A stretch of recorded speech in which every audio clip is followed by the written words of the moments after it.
খাবার খেয়েই সাথে সাথে দাঁত ব্রাশ করেন? এই একটা ভুল অভ্যাসই আপনার দাঁত ধীরে ধীরে নষ্ট করে দিচ্ছে। আজ আমরা কথা বলবো এমন একটা অভ্যাস নিয়ে যেটা আমাদের অনেকে ভালো মনে করে করি, কিন্তু এটা আসলে দাঁতের জন্য অনেক বেশি ক্ষতিকর। সেটা হলো খাবারের পরপরই ব্রাশ করা। কেন ক্ষতিকর?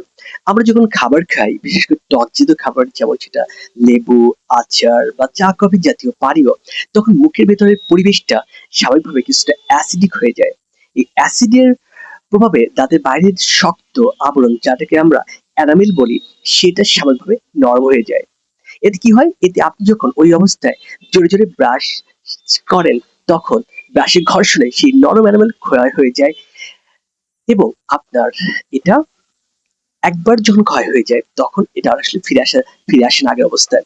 এই সময় কি কি সমস্যা হয়? আপনার এই যে দাঁত সেনসিটিভিটি বেড়ে যায়, দাঁত কালো হয়ে যায়, এই সমস্যাগুলো দেখা দেয়।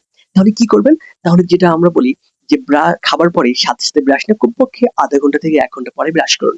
এতে তাহলে করণীয় কি? খাবার খাওয়ার পর অন্তত ৩০ মিনিট অপেক্ষা করুন। এই সময়ের মধ্যে আমাদের মুখের লালা, স্যালাইভা স্বাভাবিকভাবেই মুখের অ্যাসিড নির্ভর করে দেয় এবং এনামেলকে আবার শক্ত করে তোলে। একে আমরা বলি ডিমিনারালাইজেশন। আর যদি ৩০ মিনিট অপেক্ষা করা কঠিন মনে হয়, তাহলে এই সময় শুধু পানি দিয়ে বা হাত দিয়ে কুলি করে পরিষ্কার করে নিতে পারেন। এতে মুখের অতিরিক্ত খাদ্যকণা আর কিছুটা অ্যাসিড ধুয়ে যায়, কিন্তু এনামেলের কোনো ক্ষতি হয় না। ভিডিওটি ভালো লাগলে শেয়ার করুন আর চ্যানেলটি সাবস্ক্রাইব করে রাখুন, তাহলে এরকম নিয়মিত হেল্প টিপস পাবেন। আসসালামু আলাইকুম।